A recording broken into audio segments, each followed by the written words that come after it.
Yo, how's it going everybody? You got Sketch here and welcome back to the channel. And on this episode we're talking about a game that is widely regarded as one of the top tier shooters for the arcade and home, as well as an influential shoot 'em up from the late 80s. Today we're talking about Tatsujin, also known as Truxton, developed by Toaplan and published by Taito for the Japanese arcade region and Midway Games in the United States in 1988. This will receive a console port to the Sega Genesis in December of 1989 as part of the first year release lineup for the system, as well as a port to the PC Engine. This will be one of Toaplan's most popular properties, spawning a sequel for the arcade, but for now we'll be looking at the Sega Genesis port. The story goes a bit like this. In the distant future, the Gaidan race led by the infamous Dogorava has invaded the planet of Borogo. You play as the brave pilot Tatsuo, or Tom the Bomb, in the US region as you pilot the last super fighter ship in a final effort to destroy the alien invaders through a series of 5 challenging stages, where the enemy wants to make you space junk like the rest of your fleet. Catch is, you're not going to make that easy for them, now are you? Gameplay wise, you've got 5 stages of vertical shoot 'em up the likes only Toaplan could create, with enemies coming from every possible point on screen. You've got 3 weapons at your disposal, along with one of the most iconic crush bombs being a giant skull that wipes everything off screen. In your arsenal, you've got the spread Vulcan shot, Truxton cannon, and the lightning laser, all of which can be upgraded to disgusting levels to make you a flying war machine of sorts. Along with your speed upgrades, you can make your super fighter a force to be reckoned with and cut through the ranks of interstellar foes. While some shoot 'em ups go for wiping everything off screen with reckless abandon, this plays more to memorizing where your enemies will be and how to best set up for them. The main ways you'll get smoked here is when enemies come on screen in places you don't expect, and enemies that send attack patterns you don't recognize or have the time to quickly react to. Seeing as how the developers would play test their earlier games by getting hammered and seeing who amongst them fared the best during production says a bit about their philosophy of creating games. They want their games to be fun, but also have a stern challenge to each title they produce, and it shows with their catalog. The stages start out easy enough, but quickly ramp up into spots where you can not only be overwhelmed, but quickly outgunned and surprise attacked. This is a game where you're going to get bodied a lot in order to make progress, and there are spots where when you lose your power-ups and start from zero, will feel daunting, but you can overcome the challenge with practice and a bit of muscle memory. Each stage has main and mid-boss encounters, and these can get a bit tough towards the middle sections of the game. The boss fights will smoke you constantly until you figure out their attack pattern, or have a lot of crush bombs on retainer. Once you defeat the last boss, the game loops and starts back at level 1 with raised difficulty. Upon completing the second and further loops, will unlock new endings, of which the Genesis version has 5 possible conclusions. Graphics-wise, Truxton runs on similar hardware to Hellfire, which would release in the following year. While these titles were developed close together, both do have their separate personalities. The arcade version had some pretty solid graphics for the time, and the same programming team ported the Genesis version, noting that there were some restrictions due to the console hardware, but despite that, Toaplan put out a visually interesting title. Environments all have their own unique color palettes, and between each stellar fortress, you'll speed through the vacuum of deep space. There's a healthy chunk of the game that occurs en route to each enemy base, and once arriving at each stronghold, the levels become much brighter and detailed with the inner workings of their lair as you get swarmed by the opposition.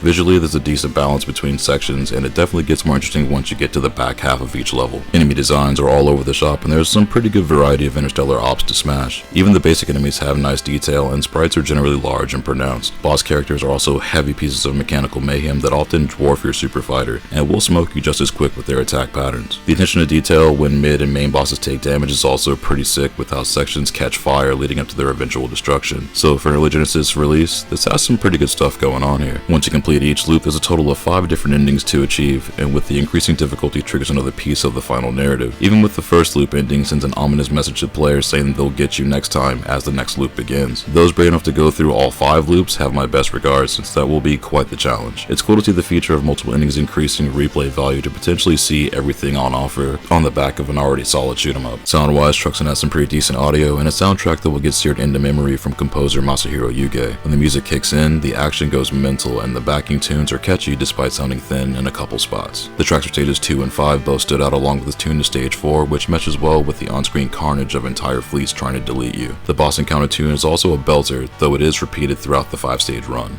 Sound effects are also pretty good, but do have that early Genesis sound with some decent audio with that slight hint of reverb. Explosions and gunfire got some nice punch, and each shot, especially on larger enemies, have a definitive sound to let you see and hear bullet damage during play. Tearing through the enemies does mostly sound alright here, but there's arguably better examples of sound design even for the same release year on the Genesis. Overall, Truxton is a solid shoot 'em up for the system, and it's one of the front runners when the topic of upper echelon shooters comes up. It's one of Toaplan's early titles and certainly has its own style compared to other games that were out at the time, while showing a progression from their past titles. It's got a challenge ahead for those that want to learn it and figure out optimal strategies. Though this does have a learning curve, it's a fun shooter to run through, but until you learn it, you're gonna get smoked a lot. Amongst the Toaplan library, this is a strong entry, while not quite my favorite, though it is an absolutely solid game. Truxton gets an 8 out of 10 and comes recommended to fans of shoot 'em ups and those looking for action games games that are a little bit different, even with a seemingly basic exterior. Once you get into it, the game does start to throw in some curveballs, making players calculate their next move. While not impossible, there will be moments when you might hit a wall, if not several, but once it clicks, it's pretty satisfying and there's a lot of fun to be had. The price is slowly creeping up on the original cartridge, and the reissue seems to be a bit scarce these days, so play this one however you can. And thank you again if you made it this far into the video. If you find these videos helpful, that's awesome. I'm glad you can use this as a resource. Check back often, we'll have more reviews and commentaries coming up in the near future, but until then, take it easy and stay safe out there. I'll see you on the next one.